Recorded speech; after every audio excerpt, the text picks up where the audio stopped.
খুব বেশি ভালো হইতে চান না আপনারা, এত বেশি ভালো হওয়ার দরকার। হ্যাঁ, মামা চাচা খালু ধরে ধরে এভাবে পার করে দিয়েন। ও পার পেয়ে গেলে পরের বার আপনাকে পার করবে না। আপনারা ভুল করতেছেন। যাদের হাতে এরকম 100-200 ক্রস ফায়ারের রক্ত লেগে আছে, এদেরকে যদি আপনি মাফ করে দেন, তাহলে আপনার চেয়ে বড় আহাম বকবক আর পৃথিবীতে কেউ নাই। কি বলেন এগুলো? ইসলামের বিধান হচ্ছে একজন মানুষকে যদি কেউ হত্যা করে অন্যায় হবে, তাকেও শাস্তির আওতায় এনে মৃত্যুদণ্ড কার্যকর করতে হবে। আর যাদের হাতে এরকম 10টা 20টা 30টা করে ক্রস ফায়ারের রক্ত লেগে আছে, আপনি ওদেরকে মাফ করে দিবেন? এত বেশি ভালো হইতে ইসলাম শিখায়নি তো আমাদের। এগুলো তো ভালো না, এগুলো বোকামি। এগুলো কি?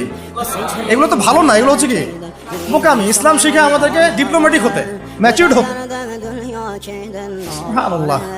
আমি এগুলো দেখে খুব আসলে হতাশ, তাই একটু আক্রোশে কথা বলে ফেললাম, কিছু মনে করবো না।